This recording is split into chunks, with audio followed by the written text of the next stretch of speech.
There is a quiet, oppressive silence that hangs over the high desert of the Uinta Basin in northeastern Utah, a silence that feels less like the absence of sound and more like a breath being held. For centuries, this 512-acre patch of dirt known as Skinwalker Ranch has been treated not as mere land, but as an active, hostile organism. Local Ute tribes refuse to set foot within its boundaries, warning of an ancient, unnatural presence that inhabited the shadows beneath the red rock cliffs. Early ranchers spoke of phantom lights, unseen voices calling out names from the darkness, and livestock vanishing without a single trace. When modern science finally arrived on the property, armed with multispectral cameras, quantum magnetometers, military-grade thermal imaging, and high-frequency spectrum analyzers, the objective was clear: demystify the folklore, strip away the ghost stories, apply the cold, unyielding logic of the scientific method, and expose whatever natural atmospheric anomaly was hiding behind the legends. For years, the world watched as a team of dedicated scientists and investigators focused their eyes almost entirely on the desert sky. They tracked unidentified aerial phenomena, moving at hypersonic speeds, recorded localized gravitational anomalies hovering 5,000 feet in the air, and logged a persistent, pristine digital radio signal broadcasting at precisely 1.6 gigahertz, a frequency commonly reserved for military satellite communications. The working assumption was comfortable, logical, and deeply ingrained. Whatever was haunting Skinwalker Ranch was visiting from above. It was a comforting lie. Because while the team was busy staring into the stars, a far more terrifying reality was quietly waiting directly beneath their boots. Hidden deep within the dense, layered sandstone of the massive mesa that overlooks the property lay a secret that would fundamentally shatter the entire investigation. It was not an atmospheric reflection. It was not a transient atmospheric disturbance passing through the valley. It was a structural void, a massive, linear subterranean passage carved straight through solid bedrock, sealed away behind hundreds of tons of crushed sandstone boulders and engineered composite material. For generations, the existence of this hidden tunnel was dismissed as a campfire rumor, a piece of local myth meant to frighten tourists and armchair researchers. But when deep-penetrating seismic arrays, muon tomography panels, and high-density ground-penetrating radar were deployed along the base of the mesa, the raw data returned an image that made the research team freeze. Embedded within the natural, chaotic rock strata was a mathematically precise corridor, a vault-like shaft that maintained a uniform width, height, and trajectory, cutting straight toward the dark heart of the mountain. The discovery immediately forced a brutal paradigm shift. The aerial phenomena, the bizarre radio broadcasts, the sudden equipment failures, and the unexplained physical illnesses suffered by investigators over the years were not random events. They were secondary emissions. They were the outward exhaust of a complex, highly energetic system operating out of sight, deep inside the earth. The decision to unseal the mesa passage was not made lightly. The risks were immediate and profound. Previous attempts to drill into the mesa had resulted in sudden, violent equipment failures, inexplicable thermal drops, and high-dosage electromagnetic surges that knocked out primary power grids across the entire ranch. The mountain seemed to defend itself, reacting dynamically to every human intrusion. To clear the sandstone rubble blocking the tunnel entrance meant poking a stick into a nest that had remained undisturbed for centuries. Yet as heavy excavators moved into position at the base of the red sandstone cliffs, a palpable tension settled over the team. Every baseline instrument in the command trailer began to drift off its calibration. Handheld Gauss meters deployed near the excavation site registered localized magnetic spikes that surged in rhythmic 4-second intervals. And then, as the massive steel teeth of the bucket pulled away the final pile of fractured talus stone, exposing a dark hollow throat yawning into the rock face, the silence of the basin was shattered. The baseline spectrum analyzers inside the nerve center exploded with activity. The 1.6 gigahertz signal was no longer a weak, intermittent pulse floating down from the sky. It was screaming out of the freshly opened passage, a pristine, high-amplitude digital stream broadcasting directly out of the dark. The scientists were no longer observing a mystery from a safe distance. They were standing at the open door of a subterranean structure that was not built by modern hands, staring down a pitch-black passage that seemed to pull the light, the heat, and the very air straight out of the desert sky. The moment the darkness of that open corridor met the desert air, the atmosphere inside the command center turned completely clinical. The initial wave of awe was swiftly swallowed by a cold operational reality. Entering an unmapped subterranean structure embedded inside an anomalous mountain was inherently dangerous. The air venting from the throat of the passage didn't smell like stagnant, damp earth or decaying organic matter. It carried a sharp, metallic odor, a distinct heavy concentration of ozone that rasped in the back of the throat, identical to the air surrounding a high-voltage electrical substation during a transformer discharge. Safety protocols immediately halted any human entry. Before a single boot touched the stone floor of the passage, Chief Scientist Eric Bard and astrophysicist Dr. Travis Taylor initiated a comprehensive environmental sweep. The initial readings returned metrics that defied simple geochemical modeling. The air venting from the passage wasn't just highly ionized, it possessed an abnormally low relative humidity, dropping to near 0% inside the shaft while the outer desert air sat at standard ambient levels. To explore the interior without endangering personnel, the team deployed a specialized, treaded micro-rover, a hardened, remotely operated vehicle retrofitted with ultra-high-definition thermal optics, LiDAR spatial mappers, radiation counters, and an independent fiber-optic tether designed to bypass localized wireless interference. As the rover's heavy rubber treads gripped the floor of the passage, its high-intensity LED light array cut through the thick, dry air, illuminating a tunnel that had remained shrouded in absolute darkness for generations. The visual data streaming back to the primary monitors inside the command center left the room in stunned silence. This was not a natural lava tube, nor was it a cave carved by ancient flash floods. The walls of the passage were remarkably uniform, maintaining a precise arched vault that measured roughly 8 feet wide by 10 feet tall. Even more disturbing was the texture of the stone. The natural granular sandstone of the Uinta Basin had been transformed. The inner surface of the walls was glassy, smooth, and dark, exhibiting a semi-vitrified glaze that suggested the rock had been subjected to instantaneous extreme thermal energy, melting the quartz grains into a continuous non-porous ceramic lining. As the rover advanced deeper, logging distance along its fiber-optic cable, the LiDAR mapping systems began generating a three-dimensional point cloud model of the interior space. The floor was surprisingly level, cleared of loose debris or fallen ceiling rock, as if the structural integrity of the vitrified arch had remained flawless despite centuries of tectonic shifts in the basin. But at the 150-foot mark, the rover's environmental sensors registered a dramatic, localized thermodynamic anomaly. The ambient temperature inside the passage began to plummet rapidly. Within a span of just 15 linear feet, the temperature dropped from 22 degrees Celsius down to -8 degrees Celsius. Frost began to crystalline rapidly along the aluminum frame of the micro-rover and the outer coating of its fiber-optic umbilical line. Yet, there was no physical draft of frozen air, no liquid nitrogen seep, and no visible ice formation along the walls. The passage was acting as an active thermal vacuum, pulling heat energy straight out of the atmosphere and drawing it deeper into the dark heart of the mesa.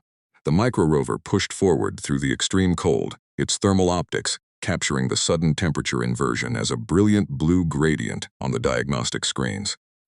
At 220 feet from the entrance, the treaded vehicle reached the end of the vitrified stone shaft. The spotlights reflected off a massive curved obstacle blocking the entirety of the corridor. A seamless, non-reflective bulkhead made of an exotic metallic material that showed zero signs of oxidation, rust, or mechanical wear under the weight of the mountain. The appearance of that seamless, dark bulkhead at the 220-foot mark instantly reframed the entire scope of the operation. This was no longer an archaeological mystery or a search for hidden geological vaults. It was a direct encounter with an engineered, non-human structural barrier embedded inside a North American mountain range. The surface of the bulkhead was curved gently inward, suggesting it was not a flat door, but the outer perimeter of an enormous, self-contained hull or vessel sealed inside the rock matrix. Inside the command center, Dr. Travis Taylor zoomed in on the live optical feeds sent back by the micro-rover. The material of the bulkhead did not resemble brushed steel, iron, or manufactured aluminum. Under the intense halogen illumination, the composite surface absorbed light in an irregular, non-linear pattern, exhibiting a faint, iridescent sheen that shifted between deep indigo and metallic slate. There were no visible welds, rivets, hinges, or mechanical seams along the entire exposed arc of the barrier. It looked less like an assembled wall and more like a singular piece of molded, high-density material, grown or cast directly inside the chamber. Determined to analyze the physical properties of the barrier before deploying human personnel into the sub-zero passage, Eric Bard activated the rover's onboard laser-induced breakdown spectroscopy sensor, a device engineered to fire short, ultra-concentrated photon pulses at a target to vaporize microscopic surface particles and determine its atomic composition through elemental spectrographic analysis. The rover positioned its optical array precisely 3 inches from the iridescent metal and fired the diagnostic laser. What happened next triggered an immediate security alert across the entire property. The instant the localized laser pulse struck the metallic bulkhead, the material did not scorch, pit, or vaporize. Instead, the surface absorbed the photon energy instantly, radiating a brilliant wave of pale blue luminescence across the outer shell. Simultaneously, a high-voltage electrostatic discharge arced directly from the bulkhead onto the rover's chassis, traveling backward along the fiber optic line. Inside the nerve center, power supplies groaned, Primary video monitors flickered violently and the spectrum analyzers locked onto a massive high-amplitude spike along the 1.6 GHz frequency. But this time, the signal was no longer broadcasting as a simple carrier wave. The ultra-wideband digital processors revealed complex, high-speed data packets pulsing through the frequency in direct response to the laser pulse, a rapid, structured cascade of digital information that escalates in direct proportion to the external energy applied to the barrier. The machine inside the mountain was not inert. It was an active energy-responsive system that monitored its own structural hull and reacted dynamically to external stimulation. Recognizing the necessity of direct, hands-on scientific measurement, Dr. Travis Taylor, Superintendent Thomas Winterton, and Chief Scientist Eric Bard suited up in specialized, static-shielded environmental hazmat gear. Equipped with portable magnetometers, non-contact thermal scanners, and high-frequency audio sensors, the three researchers stepped out of the desert heat and crossed the threshold into the dark, vitrified throat of the mesa passage. As their boots crunched along the smooth, ceramic-glazed floor, the acoustic properties of the space became instantly disorienting. Normal speech was swallowed almost immediately. Human voices sounded flat, dry, and unnaturally muffled, as if the semi-vitrified walls were absorbing kinetic sound waves rather than bouncing them back. As the team crossed the thermal gradient and entered the sub-zero zone near the 200-foot mark, their headlamps illuminated the pale frost clinging to the rock face. Standing directly before the cold, dark bulkhead, Dr. Taylor reached out with a non-contact electromagnetic probe. Before the sensor tip could even make contact with the metal surface, a low, sub-audible vibration began to rumble through the soles of their boots. It was a deep mechanical hum, a continuous frequency vibrating at precisely 8.1 Hz. The 8.1 Hz frequency sat squarely within the extremely low frequency spectrum, matching the fundamental resonant frequency of the Earth's ionosphere, known as the Schumann resonance. The structure inside the mesa was phase-locked with the natural electromagnetic heartbeat of the planet itself, using the surrounding stone and deep geological fault lines as a massive, planet-wide grounding array. The realization that the metallic structure was phase-locked with the Earth's natural ionospheric resonance transformed the atmosphere inside the tunnel from one of tense exploration to acute caution. Standing in the sub-zero darkness, feeling that continuous 8.1 Hz vibration pulse directly through the soles of their boots, the scientific team wasn't just observing an ancient relic. They were standing inches away from a functional planet-scale energy transducer that was actively adjusting its internal resonance to match the physical presence of three human beings. Dr. Travis Taylor held his handheld Gauss meter within inches of the bulkhead's dark composite surface. The display screens flickered erratically before reading a localized magnetic field collapse. The magnetic field around the barrier didn't just decrease in intensity. It plummeted toward absolute zero Gauss, creating a localized magnetic void where standard magnetic lines of force were completely pushed out from the perimeter of the hull. This total expulsion of magnetic flux was a textbook physical signature of superconductivity.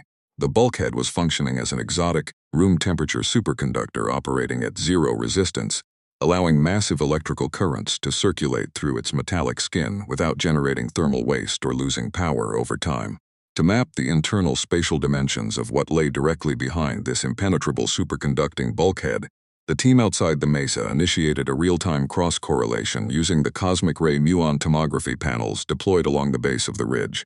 Because subatomic muons pass easily through standard sandstone and soil but are scattered or absorbed by high-density metals and concentrated energy fields, the incoming particle tracks allowed the supercomputers in the command center to build a precise, three-dimensional shadow map of the subterranean vault.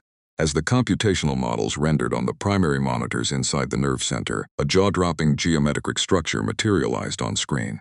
The vault sitting directly behind the bulkhead was a massive, symmetrical dome spanning over 120 feet in diameter. At the exact geometric center of this subterranean hall suspended a dense, perfectly spherical core measuring roughly 30 feet across. The muon tracks passing through the center of that core were completely deflected, creating a distinct, circular data shadow where standard subatomic particles simply could not penetrate. Physicist Dr. Travis Taylor examined the rendered particle trajectories with growing intensity. The complete, nonlinear scattering of high-energy cosmic muons indicated either an extraordinary material density far exceeding anything on the periodic table, or the presence of a localized gravitational well, a zero-mass core capable of bending spacetime around the central sphere. While the data processed, the physical environment inside the tunnel began to respond to the continuous processing of the muon panels. The deep 8.1 Hz vibration vibrating through the vitrified sandstone floor shifted its pitch, harmonizing with the persistent 1.6 GHz radio carrier wave broadcasting overhead. On the wideband spectrum analyzers, the two distinct signals locked into a perfect mathematical ratio. Simultaneously, the static electricity inside the passage surged to dangerous levels. Handheld electrometers carried by the field crew pegged out at maximum thresholds, logging an electrostatic potential on the surrounding rock face of over 35,000 volts per meter. Yet, despite the massive charge filling the air, there were no electrical shocks, no visible sparks, and no thermal heat generation. The energy was holding itself in a state of absolute, high-density equilibrium within the narrow confines of the passage. Then, Superintendent Thomas Winterton noticed a bizarre, optical anomaly occurring along the edges of the tunnel floor. Small particles of loose sandstone dust, tiny quartz fragments, and small metal shavings dropped during the rover deployment began to twitch. Slowly, defying the laws of standard Newtonian gravity, the dust particles lifted off the stone floor, floating silently in midair 2 to 3 inches above the ground. The structure inside the mesa was actively manipulating local space-time geometry. The zero-mass core mapped by the muon tomography unit was generating a localized anti-gravitational field, a spatial warp bubble that neutralized gravitational force around the structure. The tunnel was no longer just an access corridor. It was an active energy conduit feeding directly into a machine capable of rewriting the laws of physics. The anti-gravitational levitation of loose sandstone fragments inside the vitrified passage sent an immediate wave of urgency back to the command center. The scientific team was no longer merely analyzing static physical properties. They were standing inside a localized, spatial warp field that was actively expanding outward from the core of the mesa. Dr. Travis Taylor carefully pulled a small, stainless steel diagnostic gauge from his vest pocket and held it loosely over the floor of the passage. The moment he released his grip, the tool did not fall to the stone floor.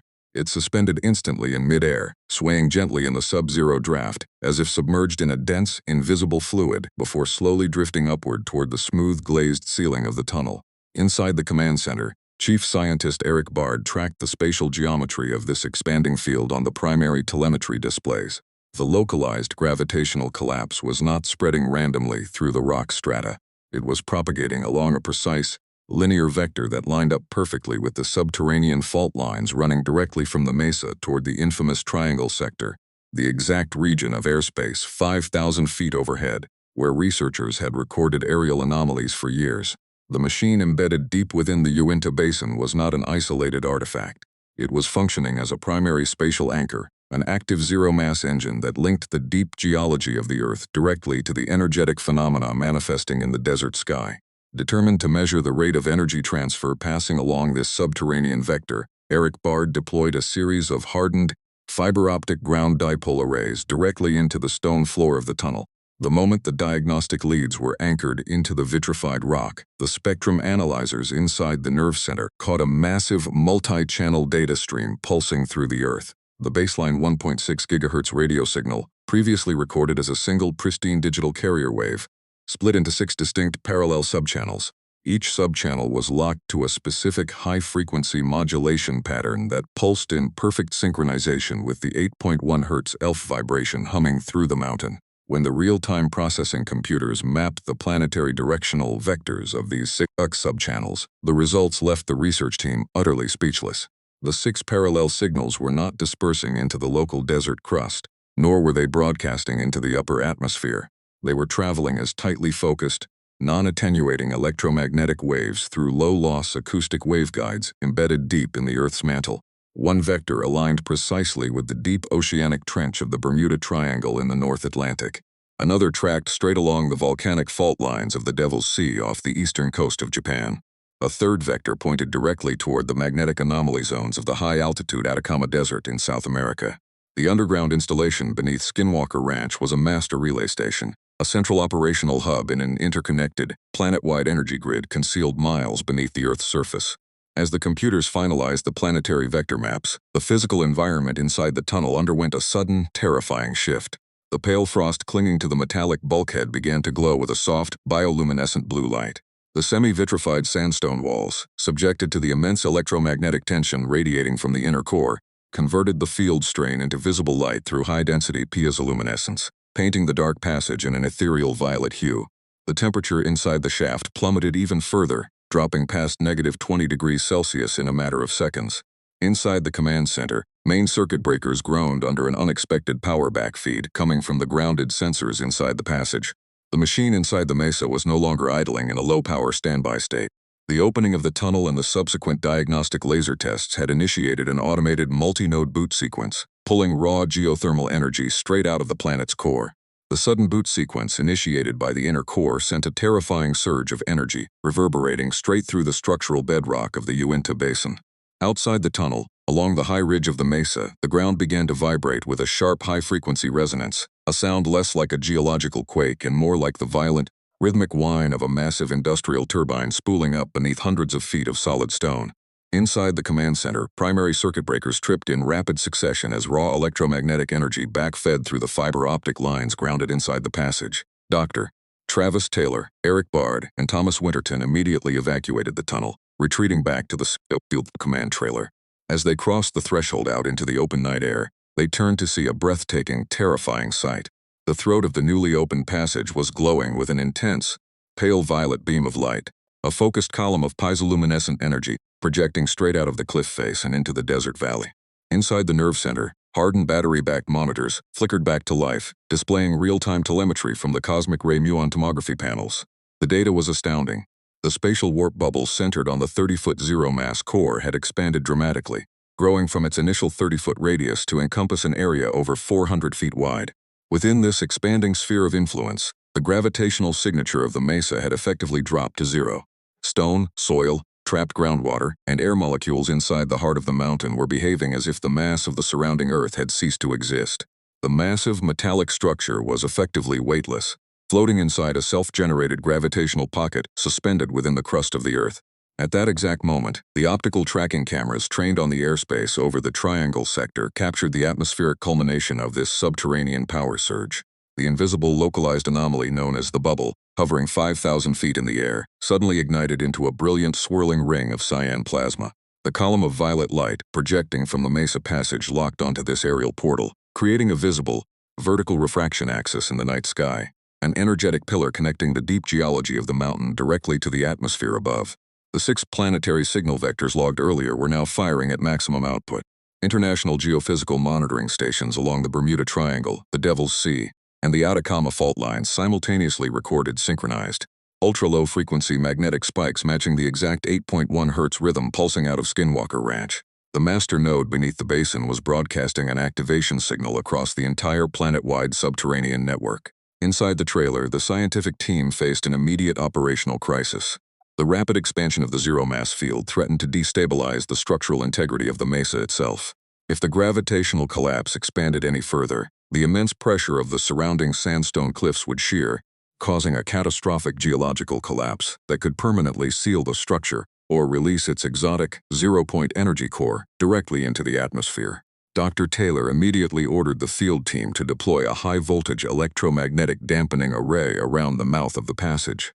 Using heavy-duty mobile generators, the team injected a localized, counter-phase interference signal directly down the throat of the tunnel, a calculated electromagnetic counterpulse designed to disrupt the 8.1 Hz ELF resonance and force the inner core back into its low-energy standby state.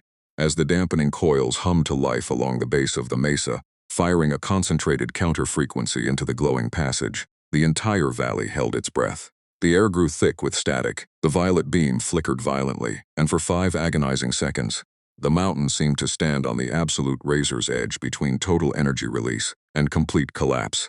Then, with a sudden, deafening crack that sounded like thunder rolling through the deep earth, the counter-phase pulse found its mark. The column of violet light projecting from the throat of the passage collapsed inward, snapping back into the dark stone shaft like a severed line of electricity. Overhead, the swirling cyan plasma ring floating 5,000 feet above the triangle dissolved into thin desert air, leaving behind only the quiet, cold expanse of the Utah night sky. Inside the command center, primary instrument displays flickered back to standard baseline levels. The thermal imaging feeds monitoring the metallic bulkhead showed the intense sub-zero temperature gradient stabilizing, locking into a dormant, low-energy equilibrium. The floating sandstone fragments inside the passage dropped softly back to the glazed floor. The 1.6 GHz signal receded to its gentle, intermittent whisper, and the deep 8.1 Hz vibration settled back into a passive 4-second pulse. The machine beneath Skinwalker Ranch had retreated from the edge of activation, slipping quietly back into its ancient hypervigilant sleep. The unsealing of the mesa's hidden tunnel marks a definitive line in the history of human scientific inquiry. What began generations ago as whispered tales of ghost flutes, vanishing cattle, and strange lights in the sky has finally matured into an undeniable, empirical reality. Skinwalker Ranch was never just a hotspot for transient atmospheric phenomena or random visitors passing through the night sky. The property is the surface anchor for an extraordinary, hyper-advanced subterranean installation. A self-sustaining, superconducting vessel equipped with a zero-point spatial engine, embedded deep within the Earth's crust, and maintaining an active energy grid across the entire globe. Breaching that vitrified stone passage did more than just clear away centuries of rock. It forever dismantled our comfort zone. It forced science to confront a reality where gravity can be localized, where materials absorb laser light to alter their own mass, and where the most profound secrets of technology and space-time are not orbiting distant stars millions of light-years away, but waiting silently directly beneath our feet. As the pale golden light of dawn begins to creep over the high sandstone cliffs of the Uinta Basin, illuminate the vitrified entrance of the open tunnel, the scientific team stands at the threshold of a new epoch. The barriers between folklore, theoretical physics, and hard physical proof have been permanently erased.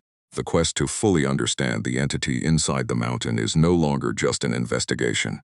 It is the beginning of a journey that will redefine humanity's understanding of this planet forever. If this deep, investigative dive into the unsealed tunnel at Skinwalker Ranch expanded your perspective and challenged what you thought was possible, please hit the like button to support the channel. Subscribe and turn on all notifications so you never miss a step as this groundbreaking investigation continues to unfold. And now, we want to hear from you. What do you believe is the true purpose of the zero-mass core hidden inside the mesa? Is it an ancient planetary relay system, or something far beyond our current comprehension? Drop your theories in the comments below. Thank you for watching, and as always, keep searching for the truth and stay curious.